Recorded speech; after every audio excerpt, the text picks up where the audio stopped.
Alright, so we've looked at the idea of magnetic fields, right, around a magnet and then around a current carrying wire. And I actually want to look at what happens when something enters into a magnetic field.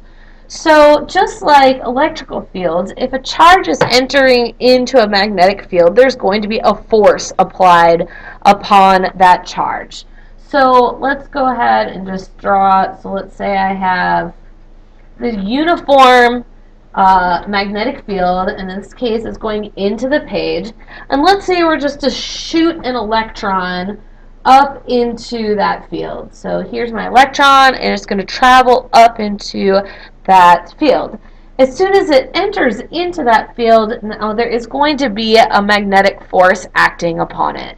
And we equate that magnetic force by saying force magnetic, that's what the little B stands for, it's equal to Q, that is the charge of the electron, times V, being the velocity of the electron, times B, the strength of the magnetic field, okay, in Teslas.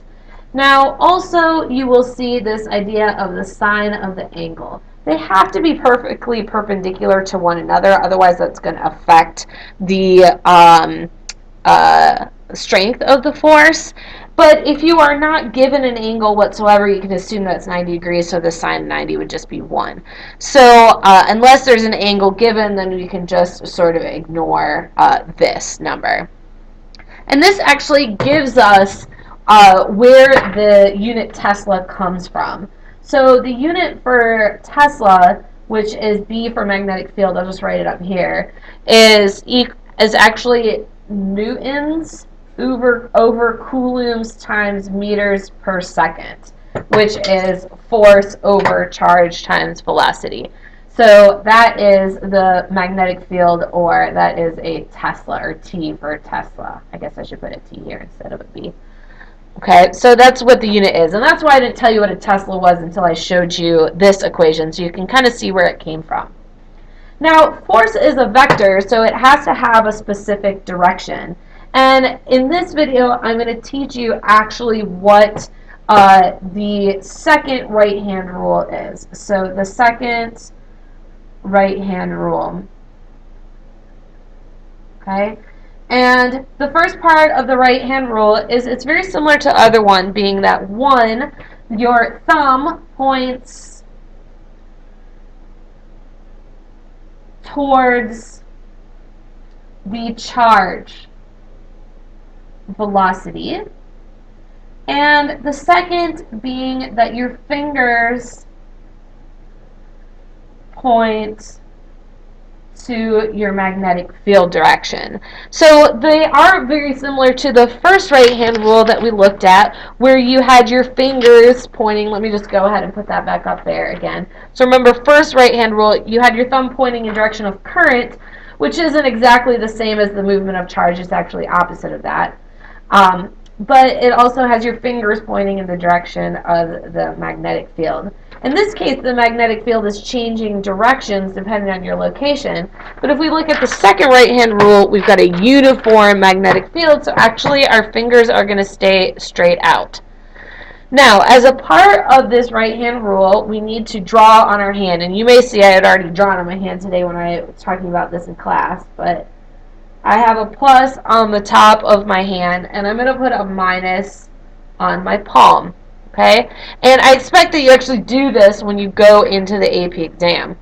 And we're going to imagine that whatever that charge is, that the charge is in the center of my hand. It's right in the middle of my hand. And so I'm going to put my hand, and I'm going to orient it such that my thumb points in the direction of the charge movement. So my thumb is going to be pointing up, and you can see that my fingers are going to be pointing into the page, right? And as a result of this, I know this is hard to see under the elbow, but we'll just do our best. So I have an electron, and we're going to imagine that that electron is inside of my hand.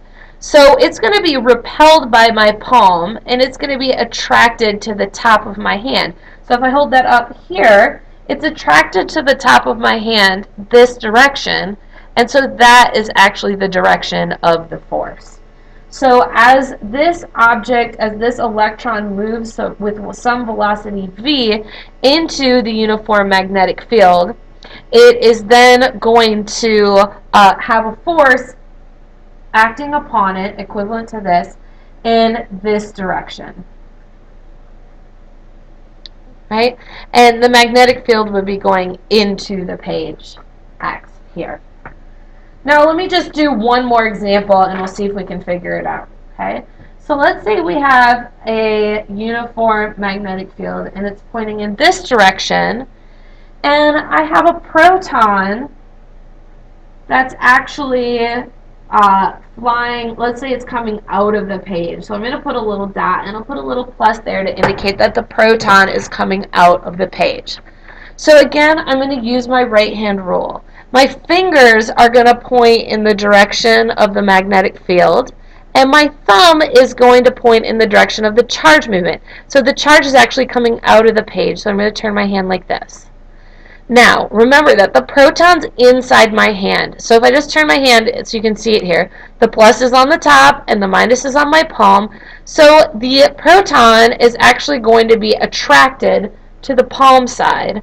And so the direction of the force is going to be up in this direction. So in this case, remember these are magnetic field lines, this would be the direction of the magnetic force vector.